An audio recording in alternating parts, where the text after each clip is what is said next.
warahmatullahi wabarakatuh. Ibu-ibu, bapak sekalian yang dirahmati oleh Allah, di dalam Ikatan Muslimah Jebres, alhamdulillah pada sore hari ini, hari Ahad, kita dipertemukan oleh Allah SWT untuk membahas tentang bagaimana kita membangun rumah tangga kita, membangun romantisme selamanya, bahagia hingga ke surga. Sebuah judul yang membuat kita itu menjadi harusnya bersungguh-sungguh dan bersemangat di dalam mengelola rumah tangga kita. Saya coba akan kupas mulai dari apa yang dimaksudkan dengan romantisme. Romantisme sebenarnya kan dari kata roman ya, jadi seperti kisah-kisah roman. Jadi ada kisah-kisah yang penuh cinta, ada kemesraan, dan ada sesuatu yang mengasihkan di dalam menjalani rumah tangga. Kita tahu sesungguhnya berumah tangga itu adalah satu ibadah yang paling lama, membutuhkan kesabaran yang sangat-sangat banyak, sehingga tidak mudah kita melewatinya. Kita bayangkan bagaimana perjalanan rumah tangga itu seperti kita berjalan menuju suatu tujuan yang kita inginkan, lalu kita naik kendaraan. Kita naik kendaraan bersama dengan seseorang yang memiliki latar belakang yang berbeda dengan kita. Lalu kemudian kita duduk bersebelahan. Berapa lama kita akan kuat? Berapa lama kita akan bertahan? Berapa lama kita bisa asyik dalam berbicara dan berbincang? Mungkin perjalanan itu membutuhkan waktu 1 jam, mungkin membutuhkan 1 hari, mungkin 1 pekan, atau 1 bulan. Kita mampu bertahan dengan orang yang berbeda dengan diri kita, orang yang baru kita kenal, itu luar biasa sulit. Nah, dalam rumah tangga bahkan kita bisa melewatinya selama 5 tahun, 10 tahun, bahkan kita berharap sampai ajal memisahkan, sampai akhirnya kita bisa bahagia sampai ke surga. Ini bukan perkara yang sederhana. Kita membayangkan dalam sebuah perjalanan saja itu sudah sangat sulit. Apa yang dibutuhkan? Pasti kita butuh kesabaran yang hebat. Dan kemudian butuh kesabaran itu diiringi dengan sebuah saling pengertian. Bahwa dalam perjalanan itu ada hal-hal yang tidak membuat tidak nyaman, ada hal-hal yang membuat kadang-kadang kita butuh tidur, butuh untuk menyendiri, duduk bersama saja kita kadang-kadang nggak pengen cerita terus, tapi kita pun juga butuh ada ruang untuk diri kita masing-masing. Kita harus memahami dengan pasangan kita, dengan siapa kita akan mengarungi bahtera rumah tangga ini, dengan siapa kita akan menjalani kehidupan rumah tangga ini.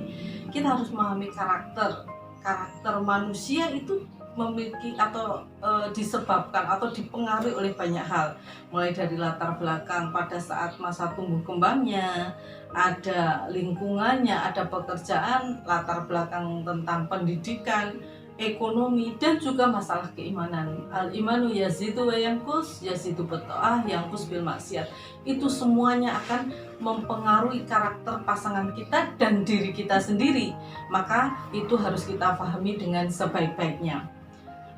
Yang dibutuhkan pada saat kita kemudian melewati dan kita sudah memahami karakter itu adalah kita harus memiliki satu komitmen untuk selalu bersama sampai tujuan.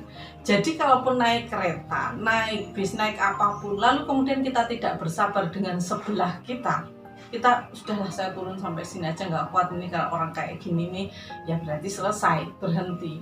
Namun kita butuh komitmen untuk terus bersama sampai maut memisahkan, dan kemudian berharap kepada Allah agar disatukan hingga ke Jannatul Firdaus.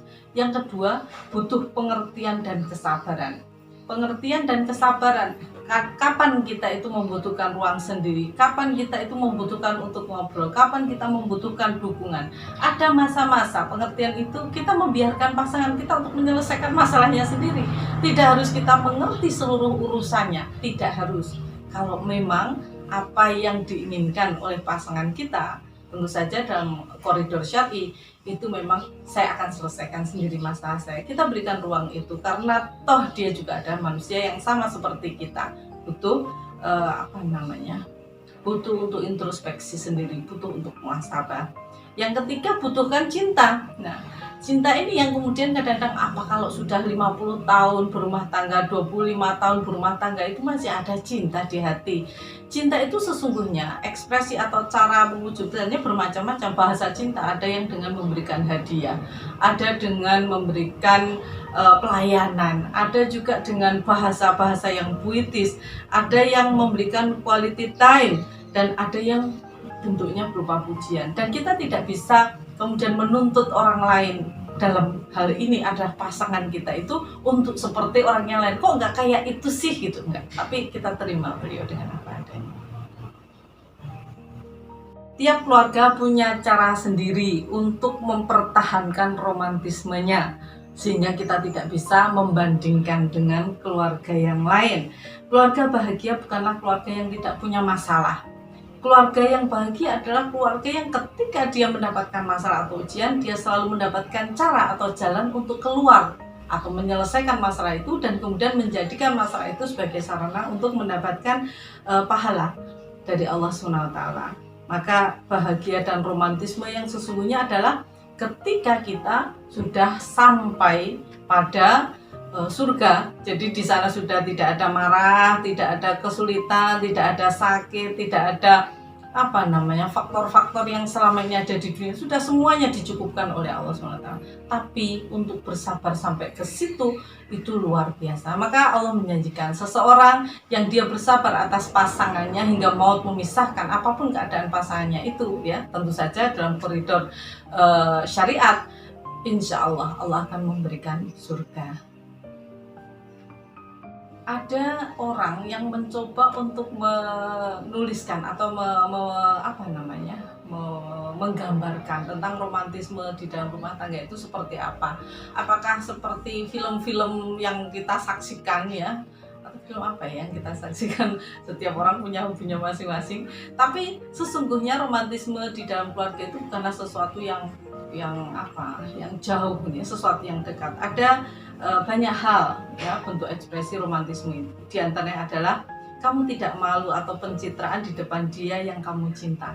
Jadi di rumah itu kita nggak jaim-jaiman dengan pasangan kita, dan itu romantis gitu. Artinya kita apa adanya.